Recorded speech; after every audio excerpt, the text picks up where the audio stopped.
Good evening and welcome to the Audit, Governance and Standards Committee. Before we start the meeting, I have a few housekeeping announcements to make. Members of the public are welcome to film, audio record, photograph or tweet the public proceedings of the meeting. I'd ask anyone in the room to please be considerate towards other people and take care not to disturb the proceedings. Have we received any apologies for the meeting? We've received apologies from Councillor Nick Johnson. Is it anybody aware of any other apologies? No. Okay, thank you. Thank you very much. Can all members present confirm that they are voting members of the committee? Thank you. There are no late and urgent items.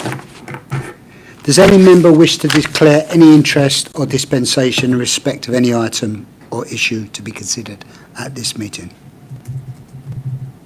Take that as a no. Can members please approve the minutes of the meeting held on 3rd of June 2024? Agreed. Thank you. We now start with item 6, which is governance conversation, and welcome Strategic Director of Environment, Neighbourhoods and Growth. Please come up, Tony.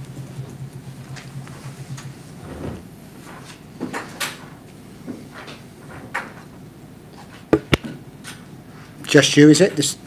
It's just me, I'm afraid, yes. Okay. No. Welcome. Thank you. Tony Ange, who is Strategic Director. Thank you very much. Thank you. So I was going to do a brief presentation. I will keep it brief and then any questions if that suits. That sounds perfect. Thank you very much. I think Virginia's going to help with the slides, so thank you. If I could have the first slide, please. Thank you. So this is an overview of the Department, Environment, Neighbourhoods and Growth. And I should say at this point that I've been acting into the role of Strategic Director since February of this year. So the department's made up of 4 areas: environment, leisure, stronger neighbourhoods and climate, and you'll see the key things under that. I won't dwell on that, but just to sort of orientate ourselves as to what the department is. If I could have the next slide, please. So I thought it was important just to think a little bit about how we set the direction of the service, and that this slide sort of illustrates some of the key pointers and directions that we take in order to set our annual priorities. So starting at the top strategically, we have Southwark 2030, the partnership plan and the outcomes framework, which is all under development, and previous to that, the corporate delivery plan. We're also in the department very much led in many areas by legislation and policy, things like Traffic Management Act, Highways Act, Licensing Act, etc. And then we have a large tranche, as you'd expect, of operational delivery requirements, so waste and recycling, parking, libraries, parks, and approximately 2/3 of our service staff, with about 1,700 people, are actually frontline staff. So that's a really big element of what we do. And then below that, we set our department service plans, directorate plans, and into individual performance plans. So that's really to ensure that we're setting the direction in the way that our members require us to, strategically down to our operational day-to-day performance. Thank you. Next slide, please. Thank you. So there's lots on this, and I'm not going to dwell on it, but basically this just gives a little bit of a demonstration about how the department sits across the 6 goals of Southwark 2030. So top left is goal 1 in relation to decent homes. Now you might think that's the responsibility of the Strategic Director of Housing, and clearly a lot of it is, but I think we all play a part in all 6 goals. So for example, for my department, we do things like tackling rogue landlords. We look at the estate environment, so cleanliness, waste, etc., grounds maintenance, lighting, and we have a role to play in estate safety and ASB. I'm not going to run through all of them, but if I took number 3, clearly community safety is a significant element of what we do. It sits within my team. We do police liaison, CCTV, etc. And if I could move on to the next slide for the last 2. So in relation to the number 5, which is about living well and staying well. We have the leisure strategy. We insourced our services recently, so there's great opportunities there to help people stay well, and looking at how we support mental health through other activities as well. And then the 6th one is probably the biggest priority area for the department in relation to the environment. So we've got clearly our Streets for People plan, which is developing, addressing a climate emergency, things like rollout of food waste and recycling, in enhancing our parks and biodiversity. So that's really sort of anchors us in where we sit within Southwark 2030. And below that, I've just put some of our internal priority outcomes for each area. But again, they're there for your consideration at a later date. If I could have the next slide, please. So this is just a bit of a reminder of looking at where we sit from a member's perspective. We have quite a lot of cabinet members and deputy cabinet members. The list there, I won't read them out, but we have 5 cabinet members and 2 deputy cabinet members, if I can do my maths correctly. Yeah. So I do spend quite a lot of time discussing with cabinet members at LMBs, etc. And just to give a bit of assurance about formal and informal governance, thinking about what this presentation is about. So clearly we follow the formal governance processes, including Council Assembly, Cabinet, OSC, Audit Governance and Standards, where we are tonight, the financial planning processes and the regulatory and legislatory frameworks. We also have informal governance, so Leaders Board, Strategic Policy Board, Political Cabinet, lead member briefings, CMT, etc., etc. So that's really the split between the two, and that helps to ensure that we are following the right approaches both formally and informally. If I could have the next slide, please. So this again is to give it a bit of flavour of how we hold ourselves to account and ensure we're moving in the right direction. So I've talked a bit about how the strategic direction is set for us. So that's the first elements at the top. We have a role in clearly following legislation and policy in a number of areas, particularly highways, some of the policing areas, etc. And then operationally, we have a strong set of operational approaches to ensure that we understand where we are, where we're going, and identify issues as when they arrive so that we can address them without surprises, including what you'd expect through financial planning and forecasting, being part of the annual budget setting process, and having regular budget reporting. We are part of the external audit plan and drive continuous improvement through that. We clearly are focused on complaints, members' inquiries, etc., and that's a big focus area at the moment, not only for the department but corporately. HR, liaise with HR to ensure that our staff are getting what they need and also doing what they need. Health and safety plans and risk registers. So I don't think there's any surprises there, but that's the sort of the governance framework that we wrap around ourselves as a department. If I could have the next slide, please. So this really is just, again, to give you some reassurance that we are working to plans. So there are various different plans. The business plan on the left-hand side is my internal departmental one. And then we've got the corporate delivery plan, which I know is sort of morphing into part of Southwark 2030. But each of these come through my DMT and are monitored on a quarterly basis with not only a RAG rating but an arrow which says it's either getting better, staying the same, or getting worse, so we can see as a snapshot how we're doing against some of the key KPIs that we've got. Next slide, please. So some of the highlights that I can flag up, run through a few. So clearly in the environment space, some really ambitious plans for Streets for People, which is gathering speed. The strategy was approved by Cabinet and now the detailed work is being undertaken as a result of lots of consultation. We've got the highest recycling rate in inner London. We insourced leisure last year. We just planted our 100,000th tree, which is really exciting.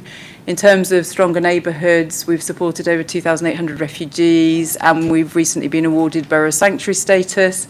And in relation to the climate, we managed to raise over £1 million with our first investment launch.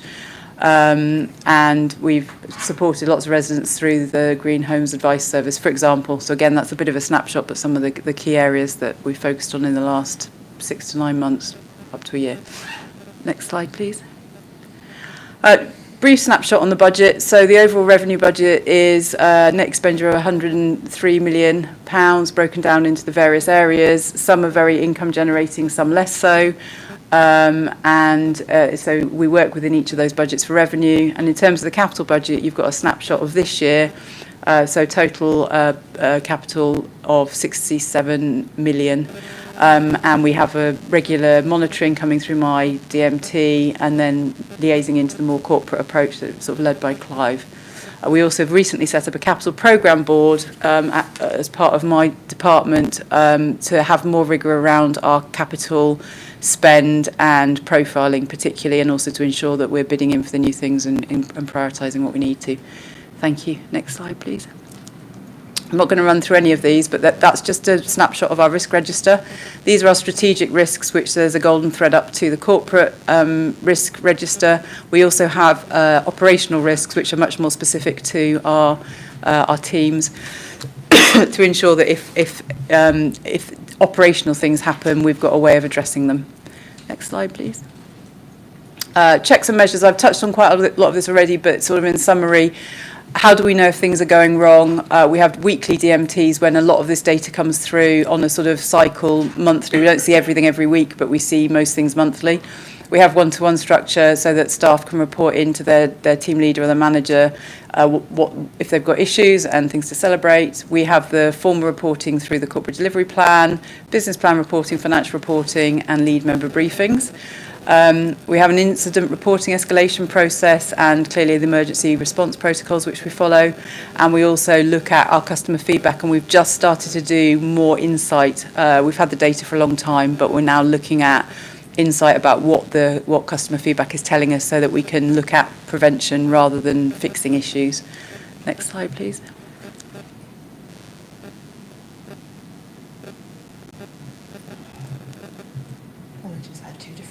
Oh, sorry.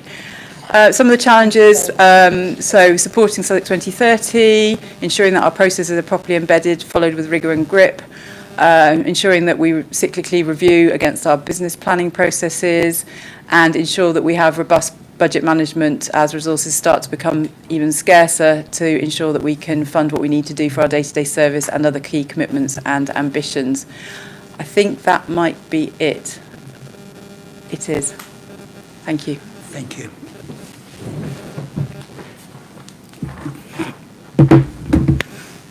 Any questions for the Strategic Director? Anybody want to start? Andy, then Michael. Thanks very much for that. I've got two, but maybe I'll just go with one and then hand back to the chair. I've had a delightful series of conversations with King's College Hospital about their third-party pathology provider and a cyber attack.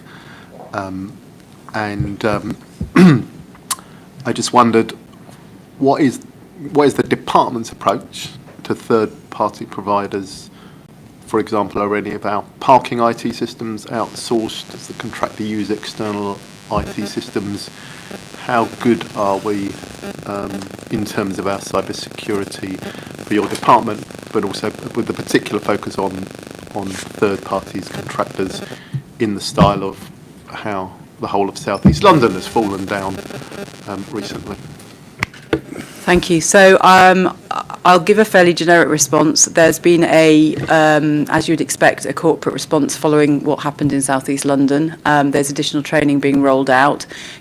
Can I say specifically what we're doing in terms of each third-party provider? Not at this point in time, but we're sort of following the corporate approach, which Clive leads upon, in terms of making sure we are robust. So I'm led by both our corporate centre team and also our shared service. But what we're doing is we're embedding suitable training to make sure that people understand what it is they need to do, how to report, and how to ensure that they're in that sort of corporate process as they need to be. I think there's more that can be done, but I think it was if anything good is going to come out of it, it was a shot across the bows that we need to look into it. Okay, yeah, sure. Michael? Thank you for the presentation. I guess looking across all the service area, it's very clear to us as councillors that pretty much the experience which a typical resident has is actually with your department, and when there is a good feeling about the council being value for money, it's essentially, in my view, an assessment of the kind of services in which we're providing through you itself. It would be really useful to hear from you. I know we've looked more recently about kind of the progress in bringing the leisure services home, which is hopefully going to deliver the kind of improvement we want itself. Are there any kind of key area you think actually this is something for the future which we need to start keeping an eye on going forward? Maybe not a big issue now, but maybe a big issue in terms of those services areas that residents are likely to experience. Thank you very much. So, and I think just picking up the leisure point, first of all, we've done the operational bit about bringing it in and ensuring that our customers and staff are looked after, and now's the opportunity to do some really exciting things around the new strategy, and that work is under development. So we always talked about it being 2 phases, so we are in that second phase, so that's all going well. I think in relation to other areas, I wouldn't see it as something that we necessarily need to worry about, but I think the whole piece around food waste rollout is going to be impacting on all of our residents in a positive way. But that's something we clearly need to keep our eye on, because when you're doing a big rollout programme that is impactful across the whole borough, then there's changes. So we need to manage that one carefully, and that starts in the autumn. I think probably the other area I'd put a focus on is one of the things we're getting back from 2030 is that our residents are concerned about safety, fear of crime. So we are looking at the moment with our police colleagues about antisocial behaviour, our wardens, and how we best address some of the concerns that we're seeing. So I think that's another area that we've got to focus on. Again, not an area of concern, but in trying to respond to feedback that we've received from our residents. Thank you.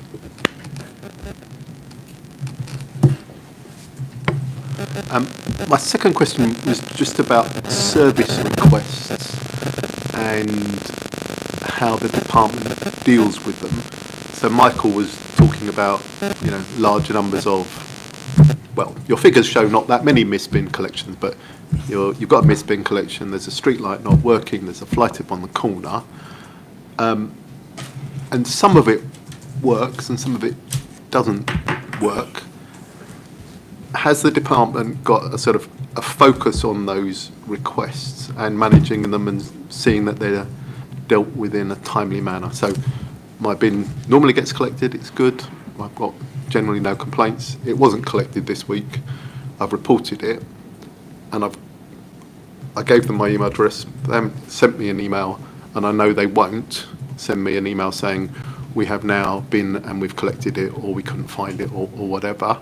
So some of those sort of basics around a feedback loop to people who have come into you and said on these high volume, really important issues, they aren't happening, and we sort of keep being told, yeah, that's in the pipeline.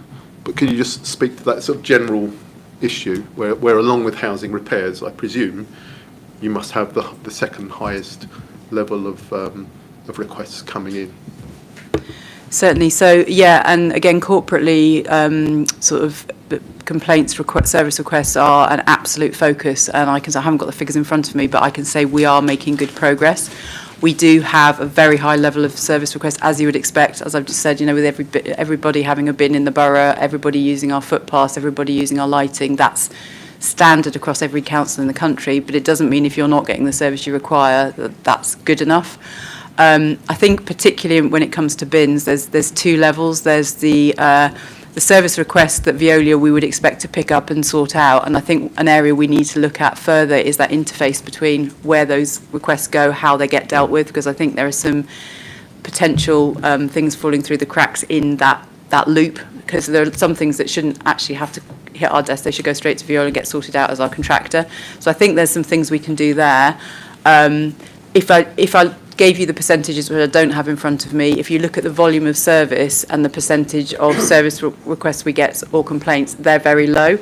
But like I said, if you're one of those residents who's not getting the service they need, you don't want to hear that.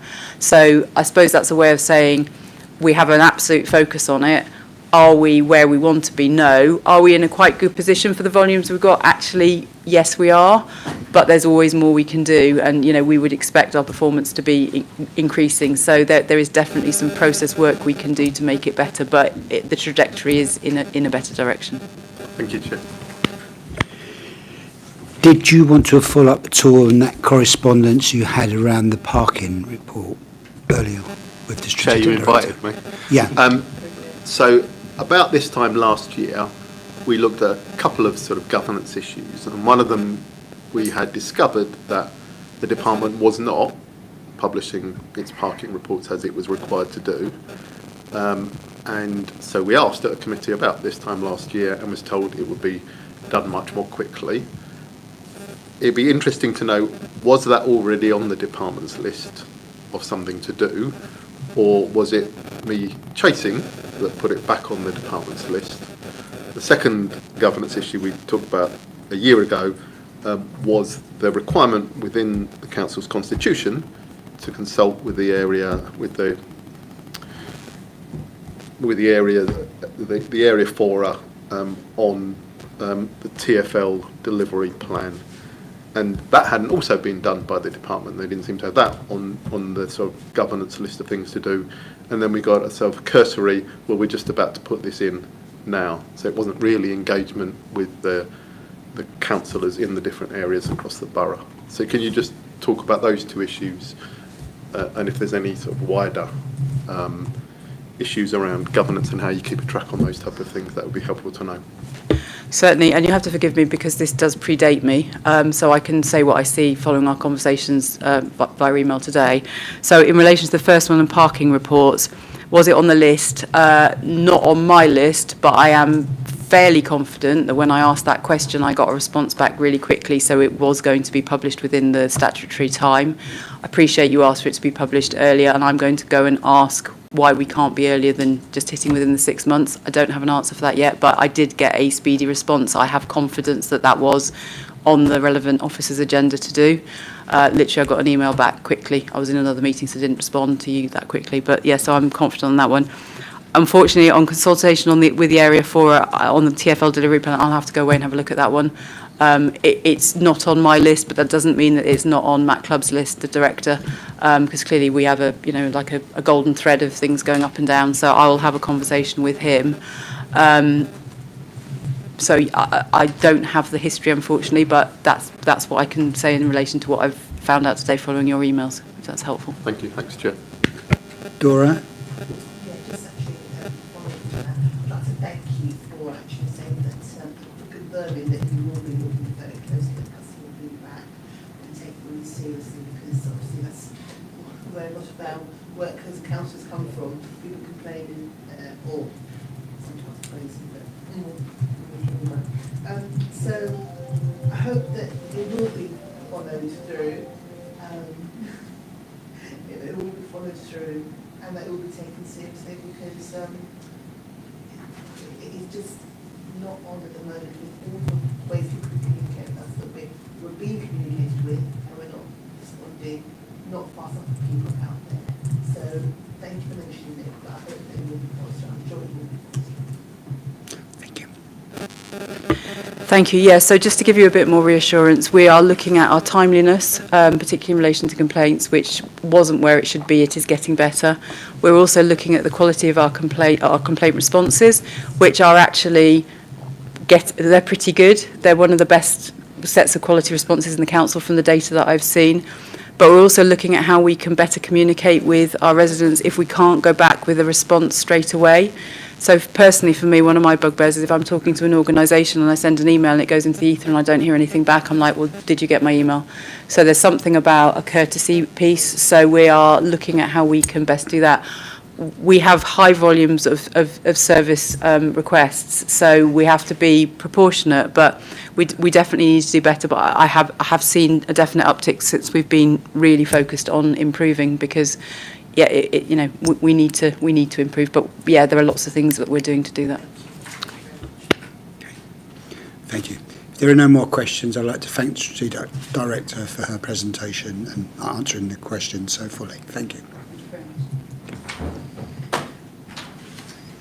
I'm now going to take items 7 and 8 together, which is the previous auditor's annual report and progress on implementation of the recommendations from the external audit plan. This covers the years 2021, 22 and 22, 23. So we are welcoming Grant Thornton remotely, I believe.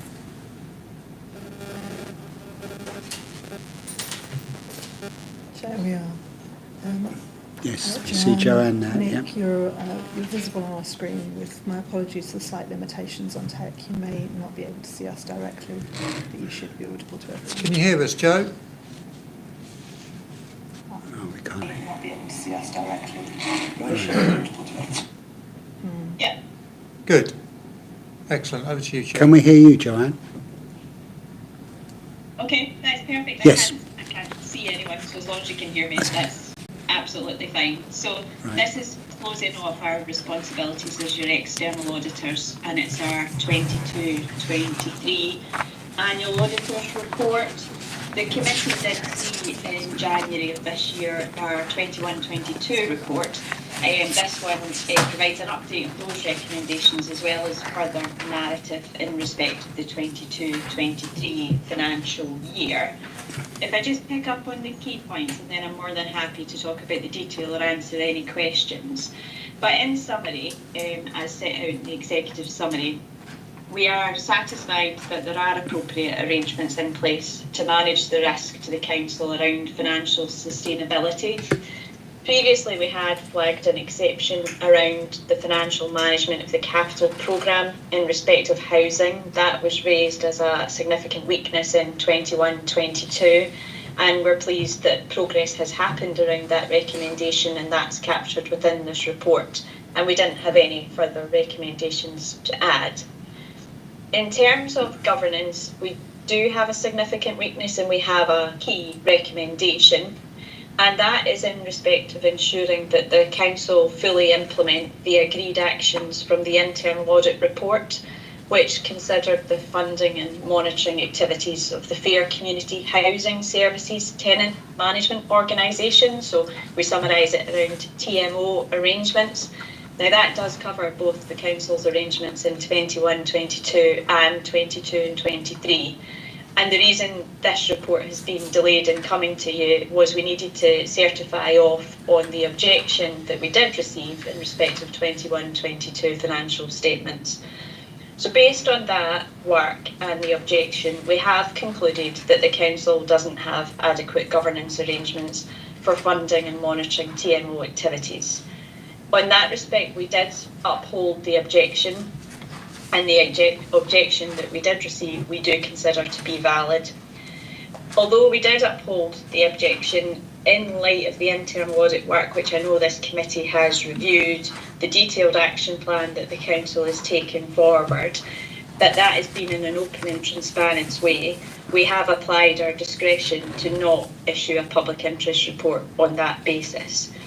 And the detail of that is set out in the page 28 and 29 of the pack. It's 21-22 of the individual report. So that is a key recommendation which we do expect the council to take forward, and we are expecting the council to fully implement the actions agreed with internal audit around TMOs. And the last section of the report picks on the wider council value for money arrangements, and we have noted significant progress in addressing the council's housing challenges, which have been well documented, and we know a risk does remain. And we are noting in that particular action is planned around procurement and contract management. Some of our recommendations in 21-22 only obviously came and were finalised in January, so there was a limited time period for management to action those, but we are pleased that action is being taken and the trajectory of travel is positive there. And we summarise the sort of follow-up of those previous years' key recommendations on page 13 and 14. There were 4 key recommendations in prior year, and again, we summarise good progress is taking place. The actions will continue, I'm sure, to be considered by your new external auditors as part of their work 23-24 onwards. I appreciate it's a lot of detail, there is a lot of narrative in the report, some of which is a continuation of themes the committee have already seen. But I'll pause there, and Nick and myself are happy to pick up any questions that members may have. Yeah, I'll start.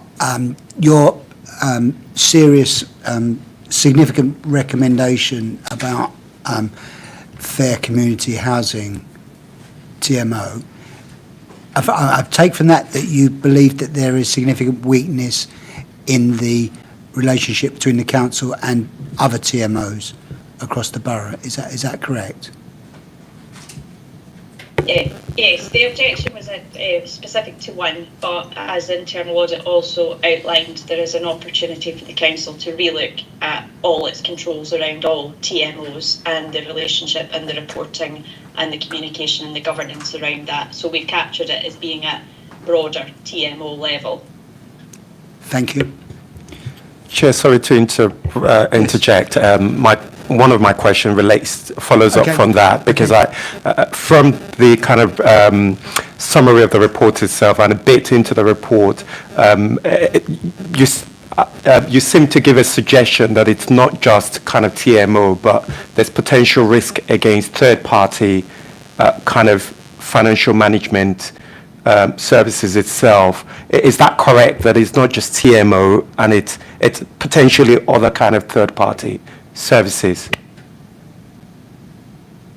I'll double check the wording in the narrative, but from our perspective, we focused in on TMO and those relationships rather than broader third parties. It was this point specific to TMO arrangements. Thank you. Is there any more questions for Grant Thornton, Giant? Yes. Yes, sorry. Thank you, Michael. When I was reading kind of the executive summary itself, it gave a suggestion, particularly on kind of the initial significant risk in relating to the funding of the housing capital program, which you suggest was initially identified in the 2021 to 2022 report, although it seems to conclude that there had been significant progress made, but it seems to attribute that significant progress to the more kind of in-year 2023 to 2024. Is that how it is, or what would you say there was significant progress made in the 2022-2023? Because I seem to get the impression that there wasn't much progress made in the 2022-2023 in terms of the recommendation made during the 2021-2022 kind of area. Shall I take that, Chair? If you're happy to, yeah, thank you. Yeah, I mean, I there's a lot of years, aren't there? I guess the nature of external audit work is that they come and inspect the accounts at the end of the year that's completed. As we've discussed here previously, local authority accounts have been delayed up and down the country. We're probably ahead of most. Very few have got their accounts signed off up to 22-23. So there's always going to be a bit of a time lag between the findings that the external auditor flags and then our opportunity to respond with those over the course of time. In terms of those specific findings, I think there was material progress on the control framework following the auditor's work in the initial instance on this. I guess their more latter findings, Joe can confirm, is more on the value for money side in terms of our ability to deliver our ambitions on housing given the limited resources that we have and then the associated risks that then presents. Okay. Andy. Thanks, Joe. I think in the minutes we should note the extensive discussions that we have had at previous committees about this, because I would be coming with lots more questions had we not talked about this previously. Can I ask Clive, TMO Liaison Committee, I can't find any minutes again. where are we up to with that? That's part of our governance, member level governance. I'll find out and come back to you next week. Can I come in now, Clive? Thank you. Yeah, I did attend the TMO Liaison Management Committee. There was one about a month ago here. So I think it's up and running again. Can't The find question any- is, where's the minutes? Well, I can't find anything on council's website Right. about it. Yeah. You should be able Yeah. to see the minutes. Attendance Yes. is part of our I see. contribution towards that governance. Thank you. And that you said that we want it reflected in the minutes that we have discussed the TMO. In fact, we did discuss fair community housing, particularly at the April meeting. Yeah. Yeah. Thank you. Okay. And we should Yes. thank the member of the public who raised Yes. this issue, because they were right to raise it, and we really thank that. No, yeah, absolutely. On the back, on, Also going yeah, the minutes, that's part Yeah. of the overall process. very much support that suggestion. Okay. So is there any more questions on item 7? Thank you. So we now, yeah. Absolutely. So we now move on to item 8. Did you discuss that one, or because it was me that said at the beginning? You do, yes. Yeah, we do. Sorry, forgive me. Yeah. Yeah. Can we note the external auditor's annual report? Thank you. Okay, so now we go on progress report on implementation of recommendations from. No, we're not. We. Oh, you're. Right. Okay. Okay. Amajit, do you want to introduce yourself? Yes, I'm Amajit Gopal, I'm the Chief Accountant for Southwark, and I'm responsible for closing the accounts and the statements. Did they go? I think. Oh, they're gone. They have left. Fine, no problem. Forgive me. Sorry. Fine, carry on. Yeah. They've gone. Right, just following on from our auditors, the auditors, the audit's finance report for 2023 presented to the committee, and we were requested to bring an update, a progress report on the implementation recommendations. These recommendations are all to do with the actual financial statements, so not in terms of general program. So this report has, Appendix A is, has republished the recommendations from the auditor's report with an initial management response and a column for progress to date. I don't intend to go through every recommendation, there's a fair few of them. I'm happy to take questions on them. Most of the recommendations have been implemented. And just to note, you'll find that the majority of the issues raised through the audit were to do valuation of property and capital accounting. I think it's just worth just putting things into context in terms of valuations of property. There is no budgetary impact on the valuations because of the accounting standards that have to work to the auditing standards. There's a great focus put on valuation, but it's not the effect as much as authority affects the balance sheet. That said, it is a big area of the audit focus, as it will be this year. So what I've done with this report is just summarise key actions that we've taken to address the concerns raised in those audits with regard to property valuation. So I'll just go through these. So we were asked to move our valuation date from the 1st of December of each year to the 1st of March. This is a 3-month gap between the valuation dates. Because of the accounts and because of the value of our assets is so significant, a small change in valuation or property prices affects our balance sheet. So we have the 23-24 change the valuation date for all of our assets. One of the reasons we've had, particularly for 21-22, quite a lot of audit recommendation was due to just a specific issue in that year where our head of property, who's the chief valuer, he left the authority and we had some issue regarding getting access to working papers. So for 23-24, the valuation service has been outsourced to an external firm. So all the working papers are sort of their responsibility, and they will be accessible to all of that issue has been addressed. We've got a dedicated officer within property, within planning and growth, with a property services team, who is a liaison with our external auditors. There was concerns about working papers. We have updated processes, so there's a shared electronic folder for all working papers.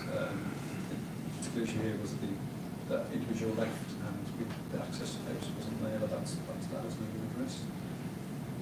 So within my team, within finance, we've put additional resource into this area. There's an additional officer within the corporate accounting team who has responsibilities for greater checking and scrutinising and reconciling valuation data to prevent errors.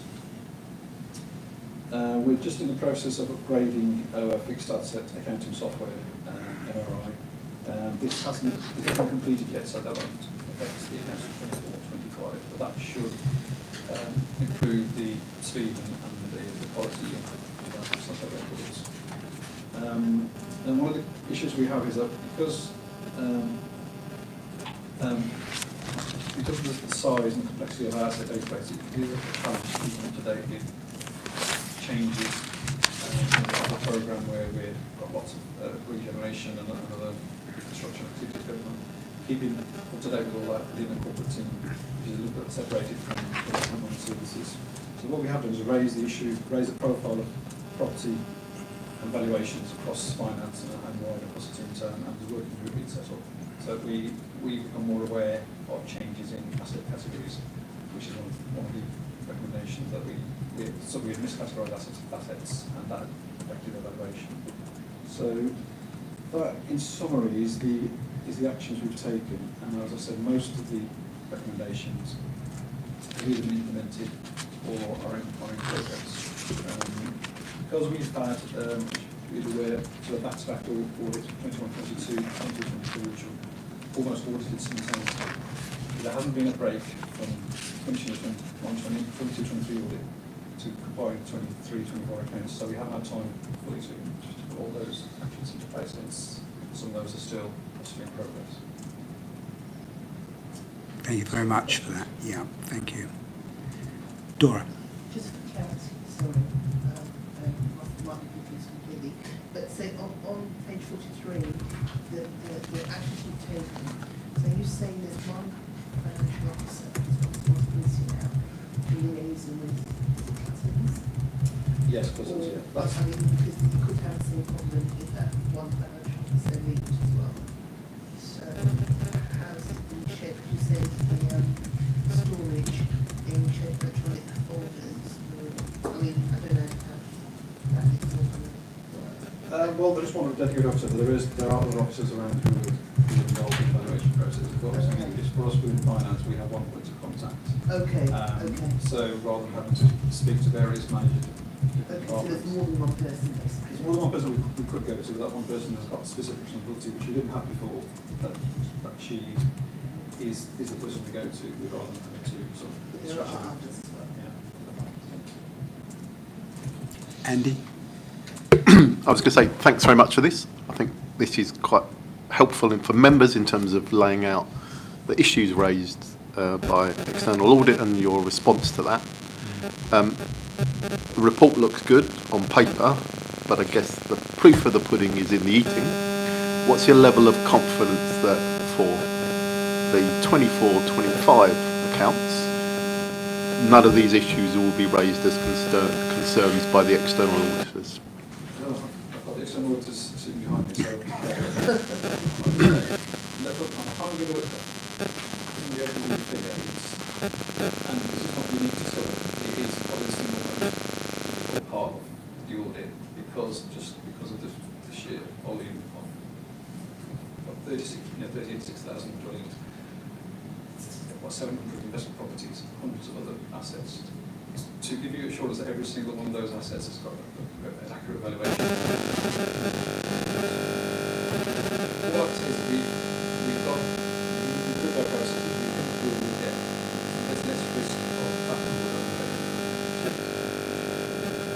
So I'm focused on 24, 25, not 24-25, we should be at another level above that. It's never. I mean, it depends on. It's difficult within finance to get the resources dedicated to traffic valuation and products. So within the resources that we've got, you will have less of an issue. Much as I enjoy seeing Amajit under pressure, let me jump in. So, I guess this process is a response to the committee's request for a bit more visibility in terms of our response, but it's not a new process to us. It's work that goes on between myself, Tim and Amajit in any case in terms of monitoring progress. We're just giving it a public hearing this evening. Direct response to your question, my concern is less about the nature of the findings and more about the timeliness. Given those delays in audit findings, here we are effectively signing off in the previous agenda item 22-23, which should have been done a long time ago, at a time when we've already produced our 23-24 sets of accounts, and we're already planning, what's already happened in 24-25. So I guess going back a few years, our opportunity to, the regular process of produce the accounts, obtain the auditor's report, then put in the action, and then produce the next set of accounts we're not able to do because of the delays in the audit process. So time is against us, but certainly what we should be able to do, and you will hold us to account, is demonstrate good progress from year to year in those areas that are coming up. Obviously, a new world with us, with our new colleagues from KPMG and their take on the work that we do, and look forward to working with them over the course of time. Thank you, Chair. Thank you. Okay. Can we note the progress on implementation of the recommendations from external audit reports for 2021-22 and 2022-23? Thank you. Thank you, Angela. Welcome.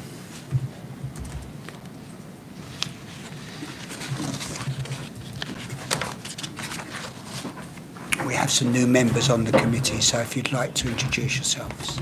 Thank you. Hi, good evening. I'm Fleur Niebor, and I'm the partner from KPMG responsible for the external audit, both the pension fund and the council. Good evening. I'm Philip Kent. I'm the senior manager from KPMG responsible for the audit of the council's financial statements. Thank you. Would you like to present your item? So we have two reports to present to the committee today. I will have a very, very brief report as a progress update on the council's financial statement and value for money audit for the March 24 year end. It is a very brief paper. I won't speak through the detail. The reason we've brought this to you is to provide you some reassurance as to how commencing the 24 audit is progressing with a new audit firm and us bringing new approach and having to get used to the way the council operates. I'm pleased to report we are making substantial progress so far. From our perspective, everything is on track and we are making good progress. And on the last page of our report, we set out our proposed timetable for when we intend to issue our auditor's report on the financial statements, which we are planning to do before the end of the year and long ahead of the proposed backstop date set out by central government. The report sets out a couple of changes since we presented our audit plan to the previous instance of this committee. The changes are fairly minor and just reflect us refining our risk assessment as we have learned more about the council, but there are no substantial changes to our approach since we presented our plan. And with that, I would welcome any questions. Thank you. Any questions? Okay. So you mentioned about being able to sign off the accounts on time, and your target is going to be November or December, preferably November. What obstacles do you see in the way that could possibly prevent that? So so far things are going well in terms of the flow and exchange of information. So we're on site at the moment undertaking the audit, and we haven't encountered any big issues so far. So there are areas that are really key to the audit, like the valuation of land and buildings, which we are still working through. So it is possible that takes longer than we anticipate. It's a first-year audit. You have new external valuers. There's lots of data to get through. But having said that, so far, I've got no reason to believe that we won't be able to get through it over the next few weeks that we've got our team working with your teams. So we will obviously, we will stay in touch with Clive, and if there is any risk in the deadline, we will let him know initially, and then we'll make sure that that's communicated back to members of this committee. But as we sit here today, we are not concerned about signing in this calendar year. Okay, thank you. Dora and then Andy. Just a quickie, so presumably going forwards, Yes. you won't have to do all this extra work, really, will you? You won't have to do as much. It will. A first-year audit always involves more, absolutely, as we get, used to understanding how you produce information. Exactly. There's always quite a large degree of repetition in an audit process because, a new set of financial statements is produced. We have to still audit that with exactly the same amount of rigour. But of course, there is efficiency because we learn each time we undertake an audit, and we will undertake a debrief session with the teams here to look at that when we've completed this year's audit. You may well suggest shortcuts or different Exactly. ways to do it. Yeah. We will learn things. But I mean, we've invested quite a lot of time up front, both our, from KPMG and the teams here. We held a whole kind of planning day, joint planning day with council staff, where we really talked through how we approach some of these more complex audit areas, like the audit of journals, making sure we really understand how those get posted, where the greatest risk lies in that population. So we're being as thoughtful as we can, given it's a first-year audit, about how you produce information and what we need to do to get comfortable. Yeah, but yes, you're absolutely right. There will be an efficiency in the second year. It's a new relationship. And I think Yeah. this is before I've had, we had that audits for years and years. Yeah. Thank you. Yeah, no, not at all. Thanks, Chair. My wife always reminds me of the joy of taking a small boat around Aberdeen Harbour to count the number of buoys as part of an audit. It seems to be a highlight of her life. Can I just ask a more general question? Every 5 years or so, we swap auditors, we get a new team in. You're obviously doing lots and lots of auditing, you're obviously doing lots of swapping over time. When you have a change of auditor, do you end up picking up things that the previous auditors did not pick up? Is there a change of strategy and approach? I'm interested in the sort of the more general changes general over time. reflections when you take on a new audit. I mean, that's absolutely happened in my experience as an auditor. I've been auditing for over 20 years in the public sector, and there have definitely been occasions when I've taken on a new audit and I've identified things that haven't been reported previously. But, there are also instances where I've started, a new audit relationship and that hasn't been the case. So it really, really varies. Overall, the approach, the way in which auditors undertake their work, there are differences, but there are more similarities than there are differences, because there's quite a lot that is prescribed in auditing standards in terms of how you have to go about undertaking an audit. So it's not, we won't have a totally different approach to Grant Thornton. And for example, they've identified issues in the IT systems and controls around system access and the mitigations that you need to have in place for that. That's absolutely something our IT specialists have also picked up. We'll be thoughtful about how we report that back to you, because it's information you already know, but it's indicative of the fact that we are looking in the same areas and we care about the same kind of IT controls in an audit environment. Thanks very much. That's helpful. Thank you. Okay. Can we note the audit progress update? Thank you. Thank you. And then our second report is the plan for the pension fund. So that has come to the committee for the first time. We were still undertaking some of our planning and risk assessment work when we met, I think, was it back in May, the last meeting. So this is just to capture our approach to the pension fund. On page 68, I think, of the pack, page 3 of the plan, that highlights the materiality that we will work to on this audit, reporting any differences over 1 million, but our materiality is 1% of total assets at 21 million, which we would require amendment were we to find an error of that magnitude. Then in terms of the areas that we consider to be higher audit risk in the pension fund audit, it may not surprise you to learn that that is in the valuation of the assets. So of course we do work over the contributions into the fund and over the payments and transfers out, but a lot of the risk would be around the valuation of some of the assets in the pension fund, and particularly the portfolio of investment properties. They are very large, very material. And there are assumptions, of course, that go into the valuation of the properties that are held within the fund. And also the what are called as level 2, 3 investments. So those are the investments that tend to be slightly harder to estimate just by nature of them. So they might be held in, private equity funds or things like that. So there can be a time lag between the information that you're presented with by the time we do the audit, and we have to make sure we're comfortable with the assumptions on how some of those investment valuations might have moved.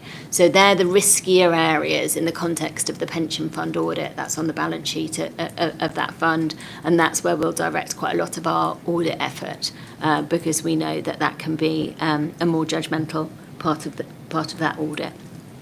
So they are the really key highlights. We're working.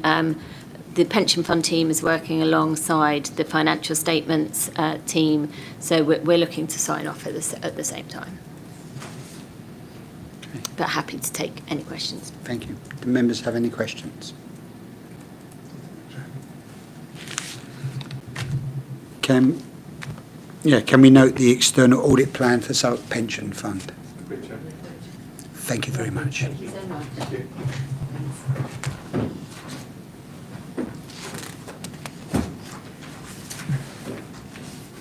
And move on to item 11.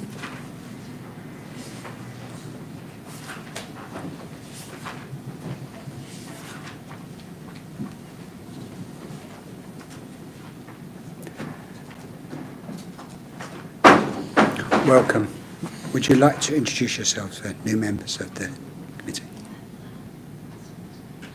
Good evening, everyone. I'm Angela Mason-Bell, and I'm the Senior Manager responsible for delivery of the internal audit plan to the Council. Good evening, everybody. I'm Aaron Winter. I'm a Director at BDO, and I'm your Chief Audit Executive. Thank you very much. Would you like to present the report? Absolutely. So I'll just take the key highlights of our first report, which is on page 89 of the pack. It's our internal audit progress report covering the years 23, 24 and 24, 25. The majority of the content is covering the finalisation of 23-24, which I can now confirm is complete. Obviously, we've had a slight delay in meetings, and that will usually come to you in July. So what we've done is keep it quite simple, and we've focused on that completion year.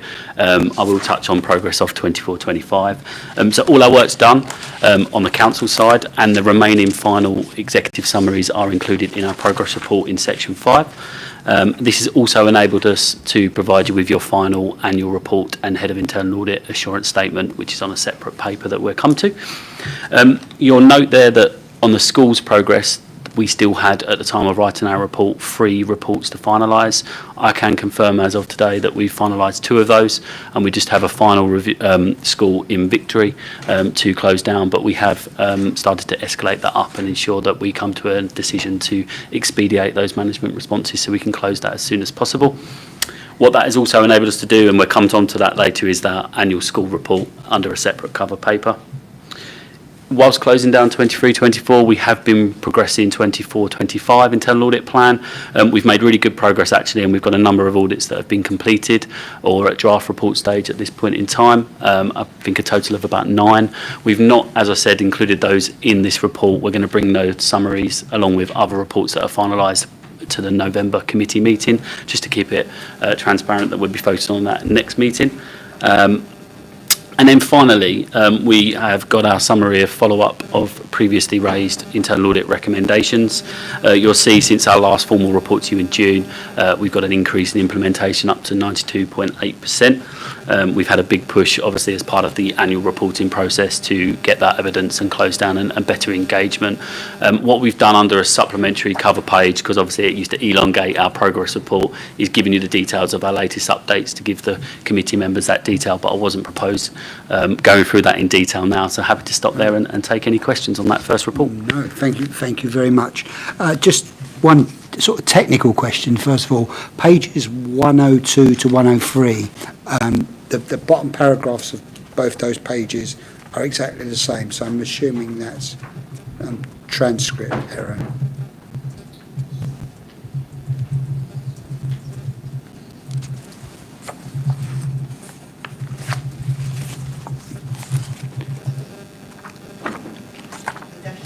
Yeah, I think that,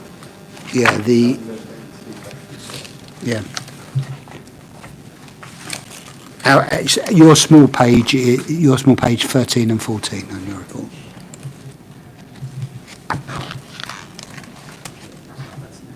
Yeah.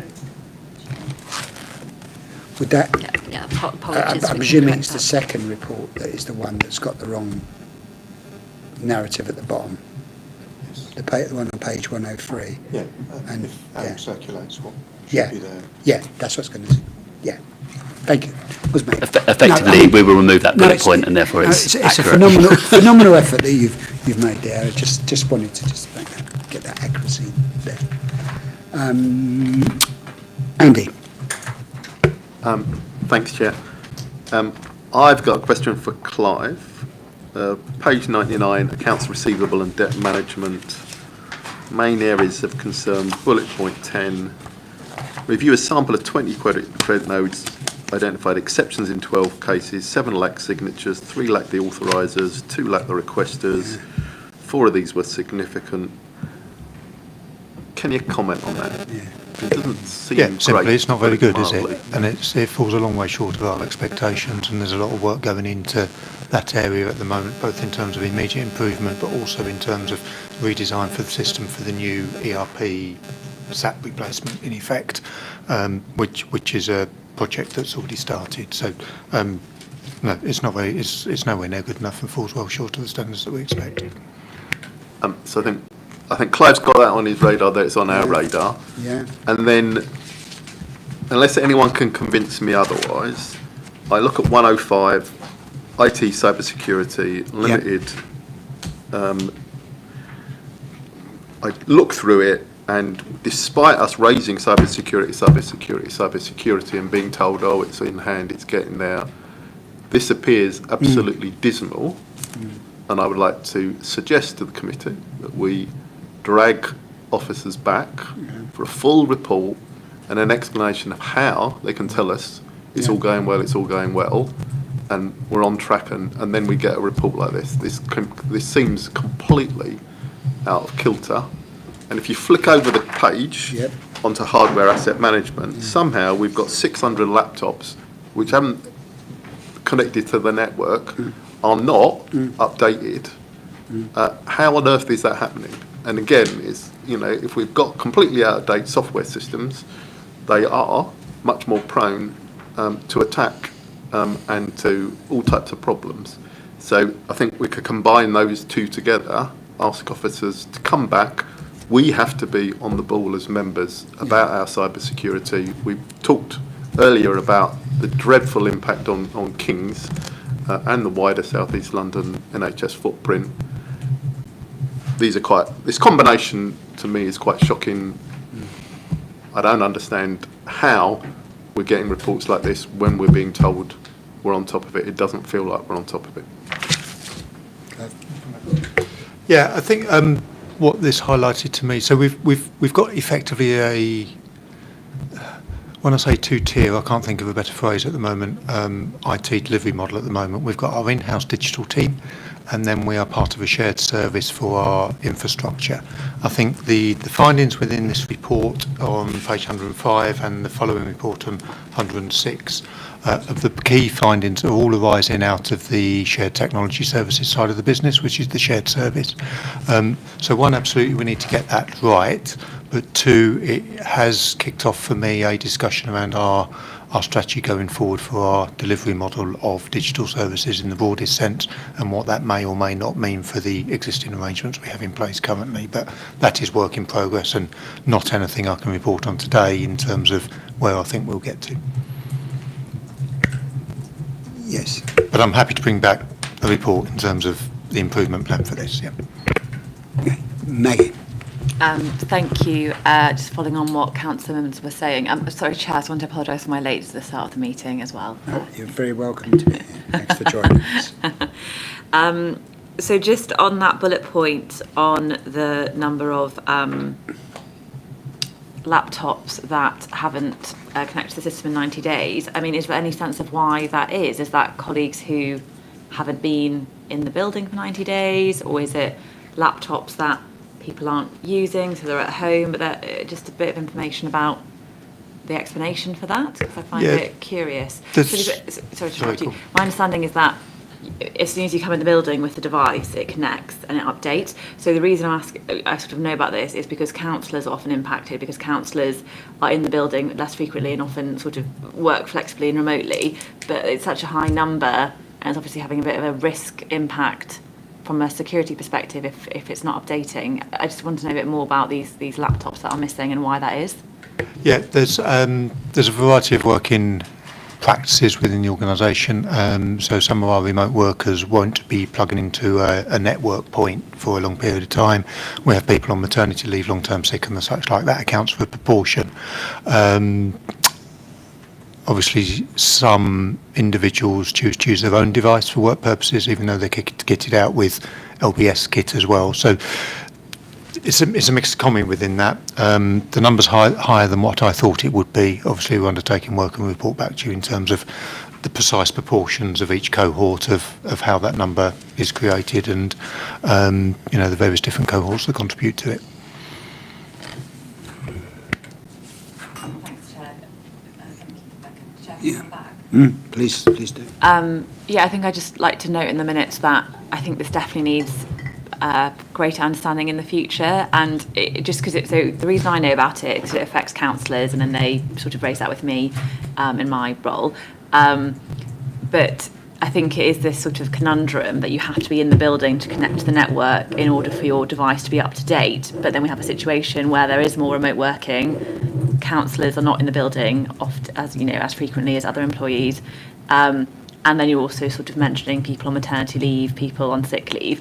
So if it's creating a cybersecurity threat, if people aren't in the building, you sort of, inadvertently, I think we just need to really focus on that and understand it better. Yeah, so the current transition to the cloud will address that for laptops that are being used.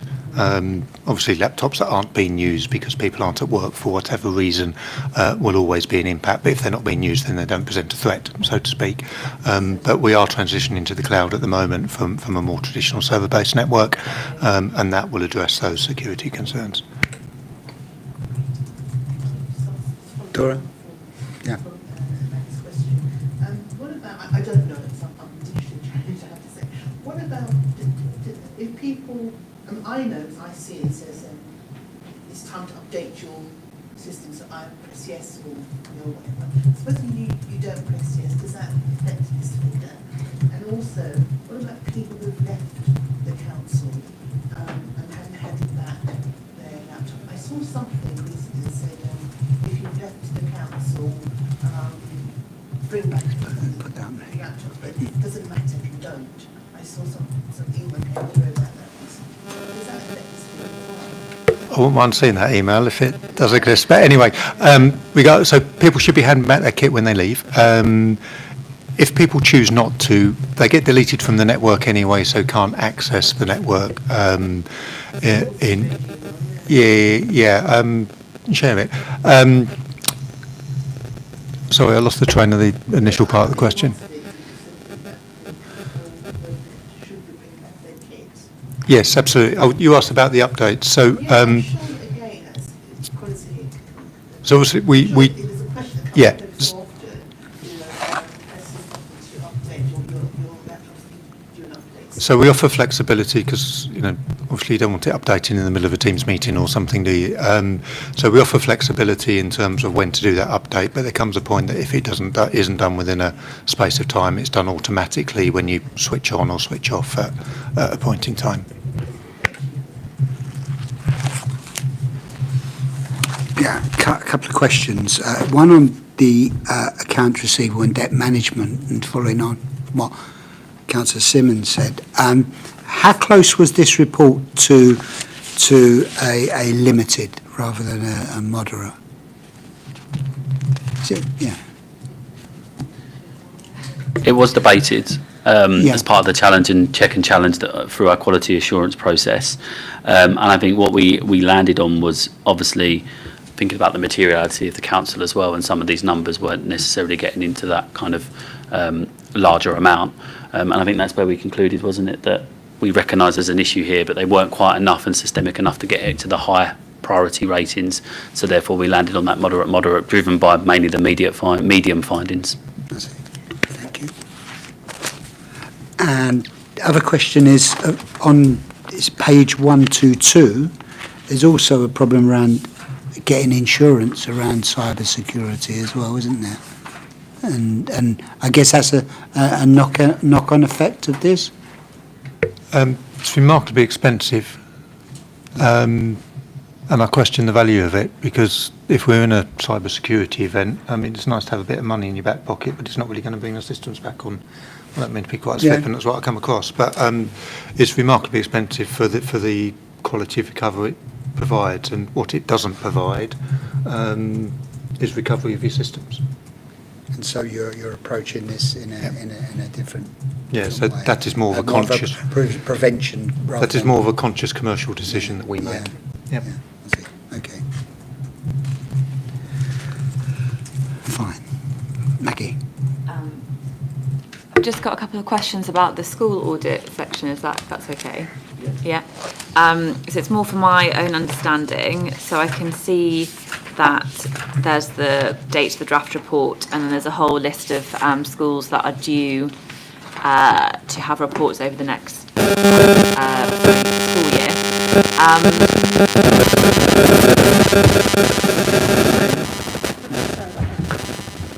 Thank you very much. So can you just talk us a bit through about how this sort of schedule is created, how often schools are audited? Apologies, it's my first meeting at Audit. And I can see from the list, there's sort of local authority schools, and then there's also academy schools, I believe. There's stacks on there, for example. And so just a bit of like the scheduling, how frequently schools are audited, the process, how we decide the dates, and yeah, just a bit more information, just for my own benefit, if that's okay. So I'll take that one. Thank you. Schools are audited typically on a 4-year cycle,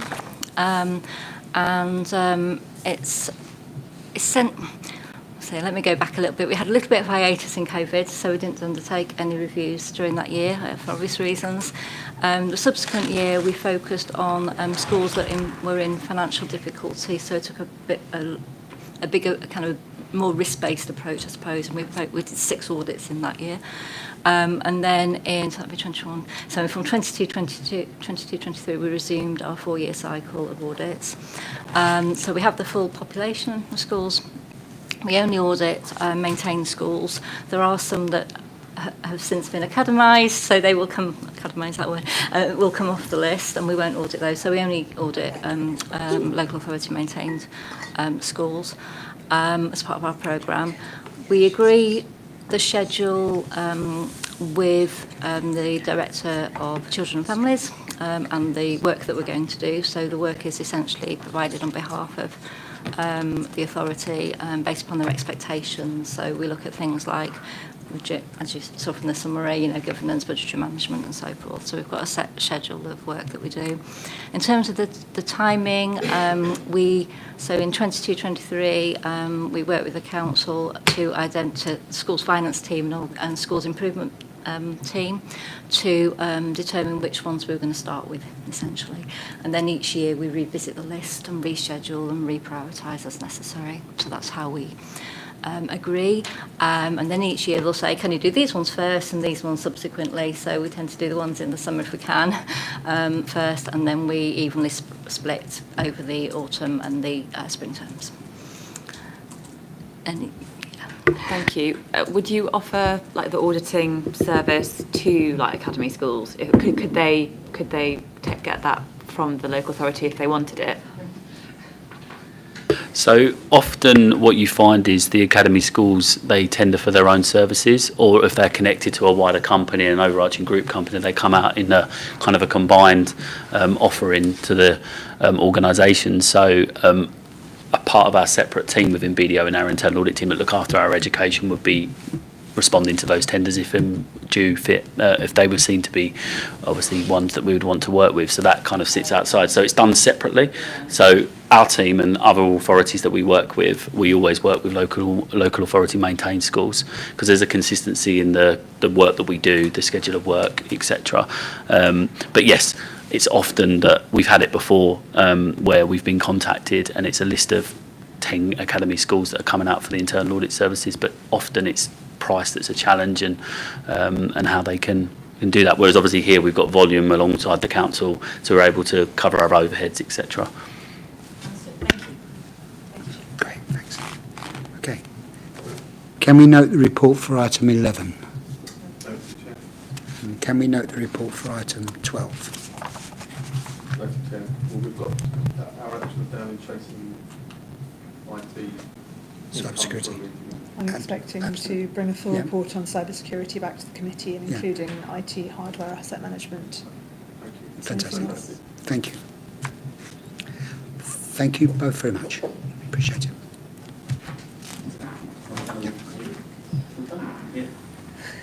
Sorry, it's okay. It's okay.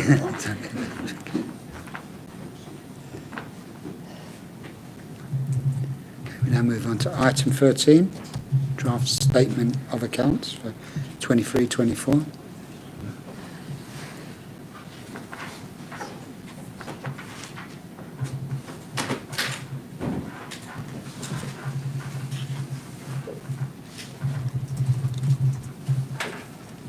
Would you introduce yourselves for new members of the committee? Yes, Already sorry, done so. Tim Jones, Director of Corporate Finance. Thank you, Tim. Thank you. So we're bringing to the committee as we do every year draft statement of accounts. Would you mind? Thank you. Sorry. Is that better? Yeah. Yeah. Sorry, this report is bringing the draft statement of accounts of 23-24 for noting by the Audit Committee. As I mentioned in my previous item, we've drafted the 23-24 accounts.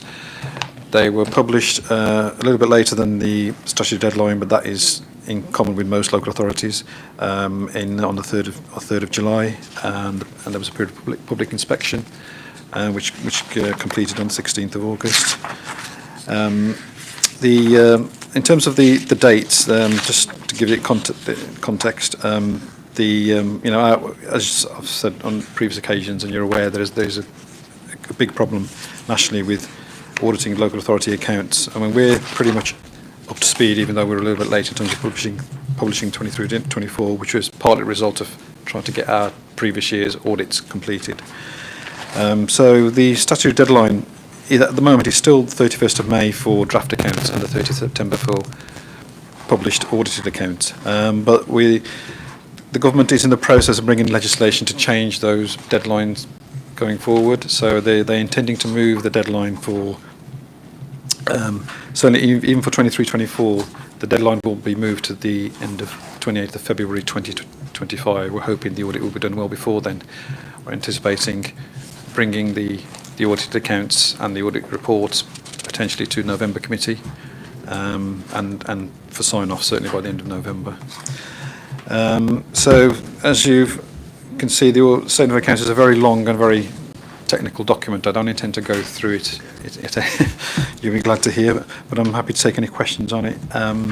Just for context, if those who are not familiar with the accounts, we are required to produce our accounts on a IFRS, International Financial Reporting Standards basis. So we reproduce the accounts as if we were effectively a private sector company, but then we make lots of adjustments to the accounts because there's lots of things that the private sector accounting does that we don't hit our bottom line, mainly to do with capital accounting, as I mentioned earlier, about valuations of property, depreciation charges. They're reported in the statement, in our comprehensive income and expenditure statement, which is our profit and loss statement, but they don't actually affect our level of our budget or our level of reserves. So that makes the accounts extremely complex.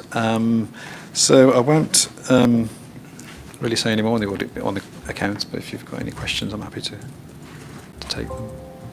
Okay, thank you. Are there any... Clive, you would like to come in? Yeah, so I think it's a little bit unfair dropping 162 pages worth of complex accounts in front of you and asking you to approve it. It's here this evening for noting. It will come back to you in the autumn for approval. If there is interest from members, what I'd like to offer between now and then is a more informal session outside of the formal committee whereby we provide you the opportunity just to run through the accounts and ask any questions you have. Amajit will talk through the process. I'm hoping Tim told you I was going to say this, Amajit, where we just bring the accounts to life a little bit more than what we can do in formal committees, so that when they do come back in November time for approval, I would like to think you feel better equipped, not that I said thinking for a second you're ill-equipped for it, for the approval of the accounts, acknowledging some members on the committee are new, acknowledging we've got some long-standing members of the committee who are very used to the process as well. So if that's of interest, we'll arrange that over the course of the autumn. Very much, thank you. Andy, Michael. Yeah, I didn't see.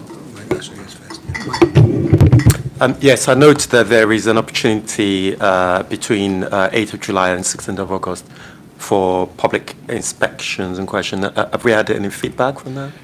I didn't get any, not this year, we didn't get any objections to the accounts. Can I just follow up on that, because I want to ask, does that mean there hasn't been an objection to the draft accounts at this stage? And is there still time for that to happen?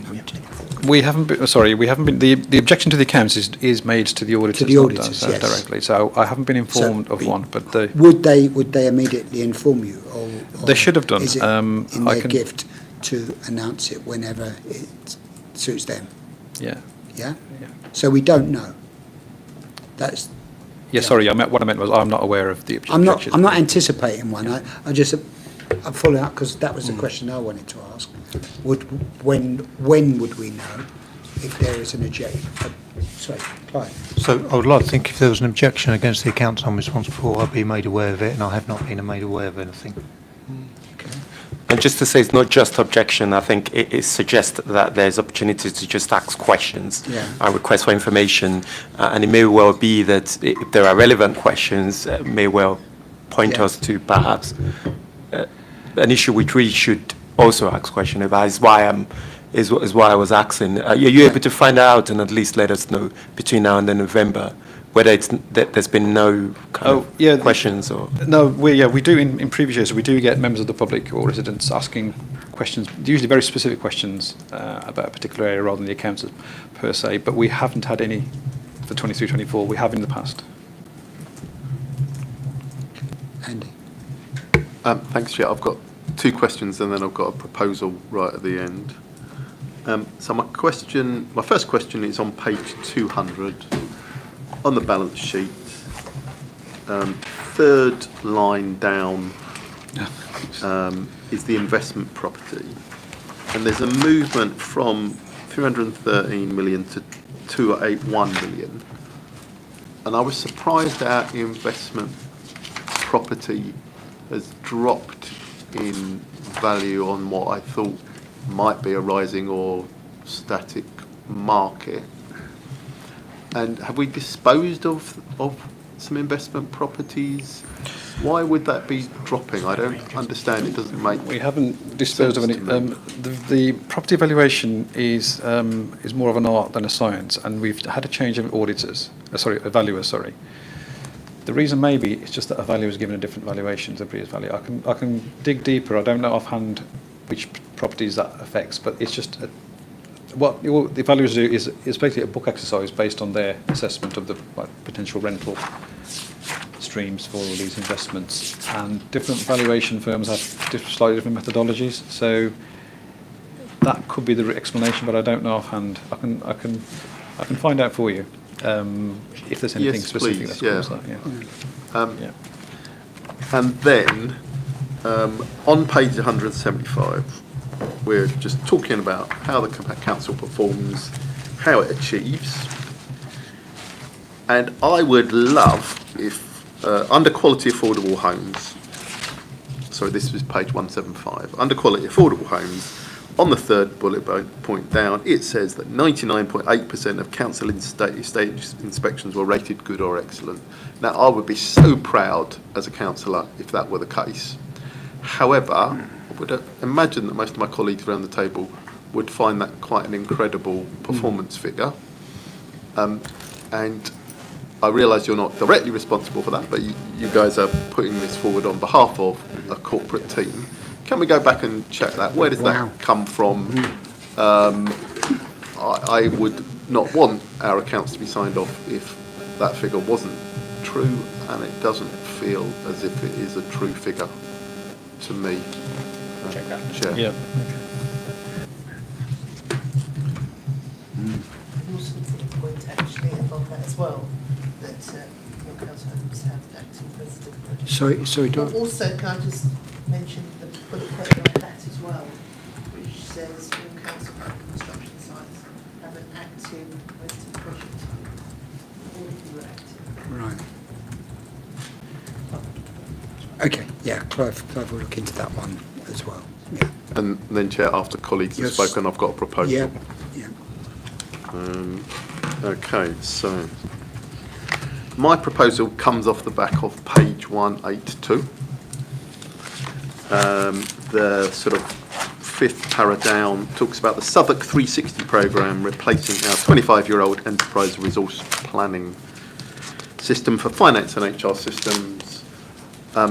I, for my day job, have had the joy of looking at parts of Birmingham, and Birmingham is not an authority in a great situation, and people are flagging more and more the impact of upgrades in IT systems, etc., rather than just a poor financial situation, not looking at equalities in terms of staff. Yeah. It feels to me that we, as an Audit and Governance Committee, should ask officers to come back in the spring with a fairly substantial report looking at risk, governance of this programme. It has to be done. It feels like there's a lot of risk involved. I was quite pleased by the work that more generally councillors did in tracking our leisure in sourcing and looking at all the risks. I think that was a positive piece of work. I believe that this is something we should be very strongly focused on. It's got lots of opportunities for improvements, but the opportunities for substantial financial impacts and performance impacts, it seems to me, are there, and we need to be on top of it, Chair. So happy to, if that's what the committee requires. Just a real headline, councillor. Yeah. The Birmingham implementation of their ERP systems a very different design than the rather more risk-adverse approach that I'm taking with ours. What number was that on page 182? It's This one.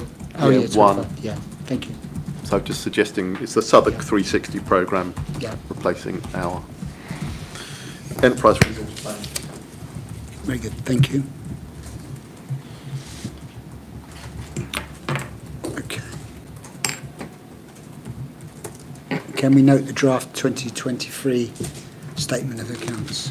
23-24 statement of accounts. Thank you very much. I think you're presenting the next one, Tim? I am. Yeah.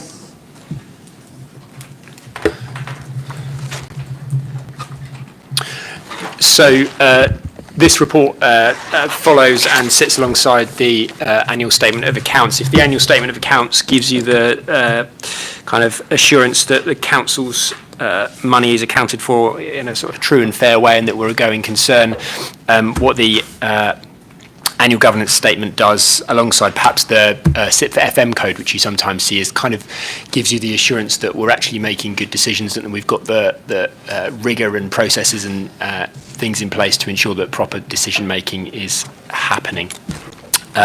So this is an annual report. You see it every year. It's required by the Accounts and Audit Regulations. In terms of the structure of the report, I'm sure you've read it, but essentially it gives you in the first half our reasons for believing that we have strong governance arrangements in place, and then in the second half it gives you a bit more detail around what we've identified in previous years in terms of areas for improvement and progress on those, and then also any new issues that we've identified for 23-24. In terms of how this report has gotten here and where it goes next, we produce this report each year in conversation with the strategic directors. It's reviewed by CMT before it comes to Audit Committee in June, and there's an error on the very first page. So the governance around our error checking and proofreading of reports is not up to scratch. Paragraph 3 references coming to Audit Governance and Standards Committee in June 23. That should say June 24, sorry about that. So you saw a draft version of this in June 24.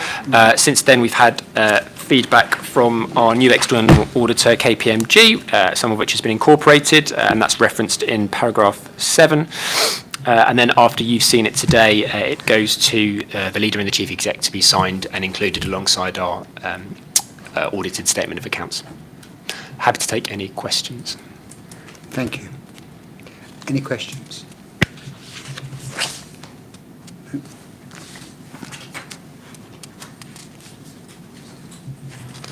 Okay, can we agree the annual governance statement for 23-24?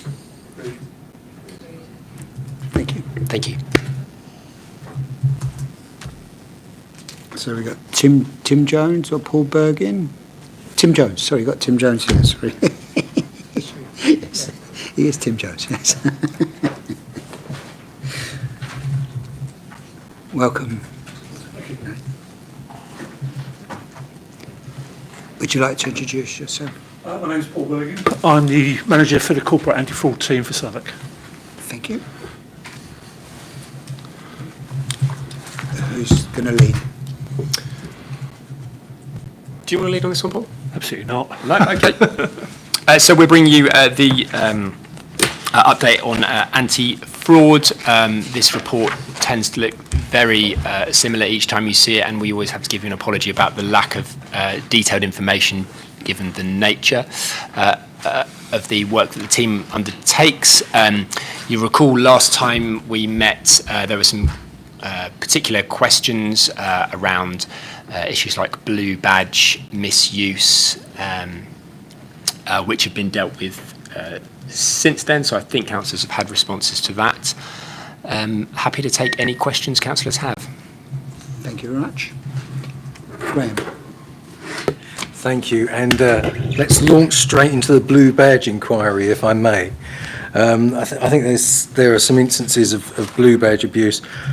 I would have thought it being a top-level investigation, it would be about the issuing of blue badges and fraudulent applications for blue badge.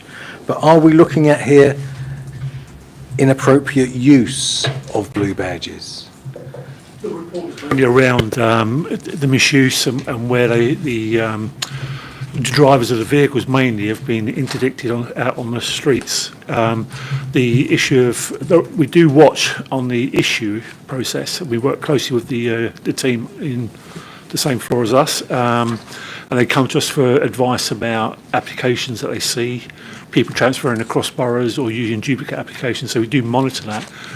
Very few instances, and usually it tends to be an administrative issue where someone's moved into the borough or moved out, and it's been issued previously by another borough.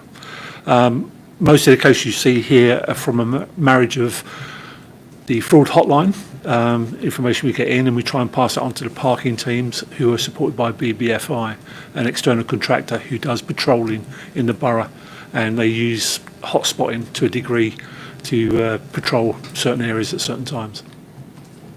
Thank you. Thank you, Chair. Thank you. Andy. Thanks very much, Chair. Always find this helpful. I've got a question about page 358 of the report, para 20, which is about Special Investigations Team having sufficient evidence to determine a secure tenancy should be ended due to illegal occupation. And it's just looking at flows.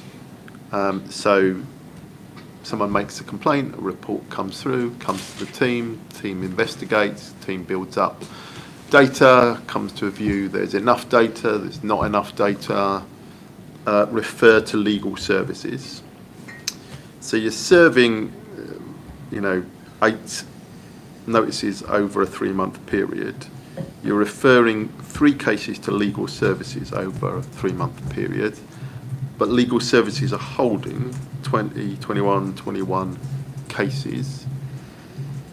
Does that mean there is a logjam with legal services? There is a logjam with the courts? What's happening in terms of flow coming through the system? My apologies. This is a special investigation team is not my team. I'm the corporate anti-fraud team. And unfortunately, Chris Fleming, who's the manager, was invited, but he's on leave. It's just a matter of timing. I can take the question away and get some answers for you, if that's okay. Yep. Thank you very much for that. Thank you. Can we note the report? Agreed, Chair. Thank you. Oh, you're still here, Tim. Yeah. You and Clive. Yeah. Yes. So if you're happy, Chair, we're moving on to agenda item 16, housing revenue account. Given the challenges we've got in terms of the financial sustainability of our housing revenue account, members previously have asked for a bit more visibility in terms of how those numbers are performing, respecting the role of Cabinet, lead members, and of course overview and scrutiny committee as well. So we don't want to duplicate anything that's happening elsewhere within the organisation. What we've provided for you this evening is the outturn position for the last financial year. We haven't reported anything publicly in terms of in-year delivery of the budget so far this year. The first report on that will be at Cabinet in September, 16th of September. So it to me, it just seemed the wrong way round to present that publicly first here prior to going to Cabinet. But I do say that out loud this evening quite deliberately to point you in the direction of that.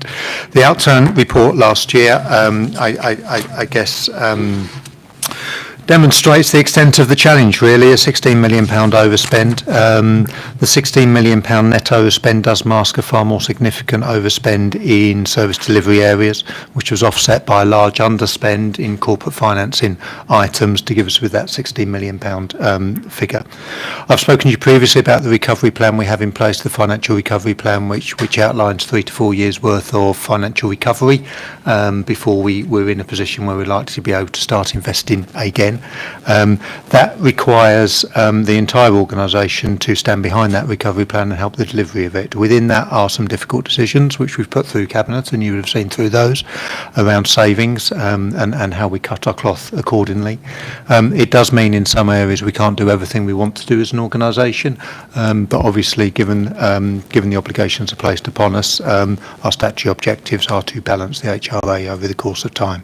That work continues.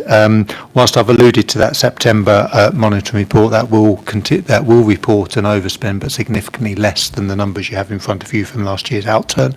That to me shows that we are on the right path in terms of the tide is turning, and some of those savings are now in the process of being delivered, but there's still considerable work to do, and both ourselves as officers, but also our audit colleagues as well, have all been very vocal in sort of outlining the extent of some of those challenges and the amount of work the organisation will need to do collaboratively in order to deliver on it. Was there anything you wanted to add, Tim? I think it's probably just helpful we're all reasonably well versed in what's been going on, but I think you'll have seen in the press not too long ago there's rumour the Chancellor might be considering a 10-year rent settlement for social housing back to CPI +1, which is what we should have had all along. And it's just worth remembering that the 4-year rent reduction from 2016 plus the rent cap this year, the cumulative impact of that means that we're charging, I mean, it's good for our tenants, we're charging them £40 million less rent this year than we otherwise would be. But for us as an HRA, we've got £40 million this year less in rent than we would have otherwise have had. And the same applies to last year. And if you look at the overspend last year, which came down to 16 million before we drew down reserves and did some borrowing, we'd have been underspent if it were not simply for that fact. So there are many factors at play, but do not underestimate the impact that capping and reduction in rent has had. Thank you for that. Graham. Yeah, I just wanted to thank you for keeping my rent down for the last few years. And of course, you didn't declare an interest. Perhaps I should have, yeah. And of course, it is something that weighs heavy every time I write that cheque. Thank you. Andy. Thanks very much, Chair. So Tim's point are well made. I think overall, so across the country, we're down about 15%. If we go 10 years +1, that will take us up about 10%. We'll still be down about 5% even over that time, with all the other challenges of building inflation, etc. However, officers came forward with a proposed budget, which to me seemed totally unachievable and destined to overspend. It was the most significant increase that we've seen in my time in 25 plus years as a councillor, and it did not seem, it seemed that officers wanted to come forward understandably with, here's a plan to tackle damp and mould, we need more officers, etc., but it was always going to bust the budget. What are you as the central finance team doing to work with housing colleagues to have a level of robustness about setting a budget that means that we're going to be able to stick within that budget? And do you recognise any of my concerns about that budget setting process, which to me seemed destined to fail, and I just couldn't believe that officers, probably from housing, and I can understand why they want to tackle damp and mould. I want to tackle damp and mould. There's lots of things I want to do in housing. Was it a robust budget? What are you doing? So, depending on which budget setting period you're referring to, but I guess I am confident that we have got the governance processes in place to demonstrate that we have grip over what we are spending. I don't think the organisation's always been in a place where it could say that, but I do consider the work that's been done over the last 12 to 18 months has certainly improved the control of our spend. Some of the savings proposals put forward are genuinely difficult, and they're not things that housing professionals would want to do to deliver a high quality services and the such like, but we have to balance that budget. Some will take a little bit longer to deliver, and I think the line that I am taking with housing colleagues at the moment, which we manage through a budget recovery board, which in turn reports up to the leadership, is that I need that clear line of sight that path towards delivery of those savings is on track. Yep. Timing issues, small timing issues I can deal with, but I need that confidence that those savings are on track. And if we are not, what is plan B? Yep. So some areas we are very much delivering on time and on budget. Some areas we are delivering the budget, but it might be a little bit delayed in terms of when those savings come through. Some of those savings are well off track, and that is where there are some additional discussions coming through in terms of further savings options that we'll need to take and put through the political process in order to make sure that we deliver on our budget, which absolutely this year and next year we have to do. So 2 follow-up questions. One is, so we've just had the Cabinet report come through, but I haven't had time to read it because I've been reading the magnificent number of pages that you've put together for us. What's your level of confidence? So we have to bring the HRA in roughly on budget. What's your level of confidence that with all the additional steps, we're going to be able to do that by the end of March next year? So low, given the overspend that will be presented in that report, is it out publicly now? It's out publicly now. So that, well, sorry, yeah. the cabinet papers are. Okay. Whether yours is a late paper or not, I don't know. No, it's in there. Yeah. So that will demonstrate an overspend. That's a lot. It is slightly higher than what I would like it to be. That I think if it were lower, I'd be able to give you a confidence that we would be able to bring it back in balance by the end of March. It's a little bit above that at the moment, and as a consequence of that, we will need to take further actions to bring it back into balance by the end of March, and that's the process we're going through currently. And then a last question, partly looking forward, partly looking back. So, again, in an extraordinary manner, the council set rents, but didn't set budget headings for different parts of housing's work. So we knew, tenants knew what the rents were going to be, but I've not seen publicly what the budget headings are for this year. Maybe that's gone somewhere. So where would we find that? Where has that been published? And then looking forward, we need to engage our tenants and leaseholders in budgetary discussions, and they need to be able to feed back on proposed levels of rents, garage charges, etc. But they also need to see the detailed headings. So going forward, are you on top of that work with housing colleagues? And I realise housing colleagues are not in the room, so I can't hold them to account for their part in this. But are we on track to be able to go out to tenants and leaseholders, typically in December, and say, these are the draft headings, you know, subject to what the government says on the 31st of October, we expect it to be CPI plus 1%. We think there are difficult choices to make around garages, and we're going to need to make savings, or we're making more investment in, you know, cleaning on the estates. So you're right. So the process for setting the HRA budget last year, well, the process we undertook last year to set the budget for this year did deviate from previous years.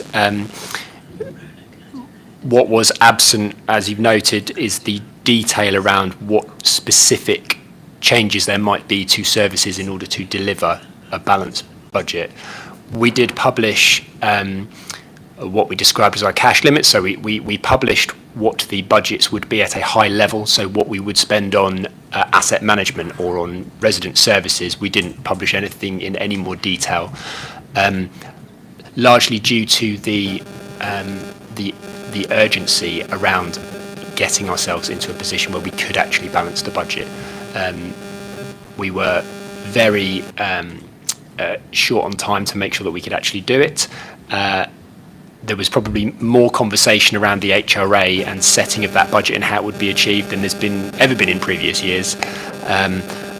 But due to the timing, we didn't have anything that we could put in the public domain at the point at which we set the budget. We'd agreed the amounts of money that could be spent in order for us to deliver a balanced budget, but not precisely how those budgets would be delivered during the year. At this stage, we are kind of at the early point of exploring what the budgets will look like for the HRA for next year. We'll report back on what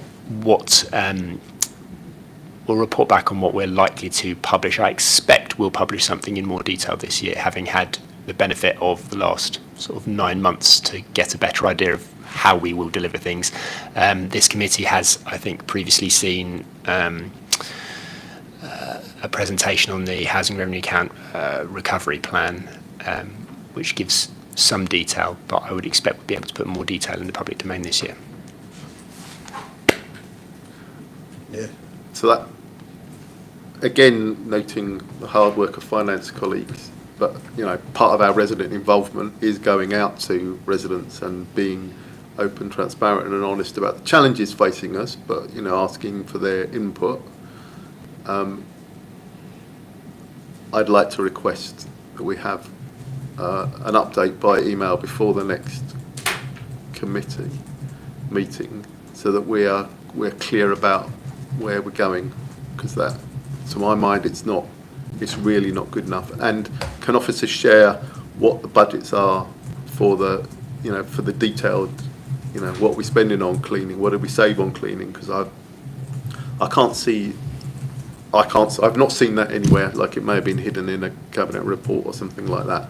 Yeah. But we should be clear about that. Understand the challenges, but again, a bit like our 3 years of accounts, we want to get back on track and properly engaging with residents on that. So, yes, of course we have HRA budgets and happy to share in whatever depth you would find helpful. I hesitate slightly in terms of the engagement exercise because obviously I'm speaking on behalf of colleagues and lead members who aren't here this evening, so I'll take that back to them and ask them to share with you what their plans are for resident engagement over the remainder of this budget setting cycle leading up to budget setting process just after Christmas. Thank you, Chair. Subject to that action point, can we note the report? Thank you, Chair. That's really helpful. Thank you. Yeah. Thank you. Okay. I think it's Virginia presenting the next report. Virginia. It is, yes. This is hopefully a fairly simple one. You have two subcommittees, the Conduct Subcommittee with a membership of 3 people and the Civic Awards Subcommittee with a membership of 4 people. Last meeting you appointed 2 members and 3 members, so there is 1 space on each committee, which I would very much appreciate you appoint to. These can be from anyone who is a member of or reserve of this committee. Chair, I wasn't here last time. Can I just clarify who the members are so far of each committee, and then just understand? Page 369 of the report. Oh, apologies. You don't have it in front of you. It's, oh no, you have it on electronic. No, I will tell you. So the standard subcommittee is Michael, Chair, and Nick Johnson. 1 place still to fill. And Civic Awards Subcommittee is myself as Chair, Graham Neal, and Margie Nuens. There's 1 space. There's 1 space on both, and reserves can be on there with the agreement if we need to. Yeah. Graham, Michael. Thank you. Dora, it's not fair perhaps for me to volunteer you, but I think we did very well last year or earlier this year with the Civic Awards. Are you interested in standing and joining us? If I'm not jumping the gun, Chair. No, it's... Seconded, Chair.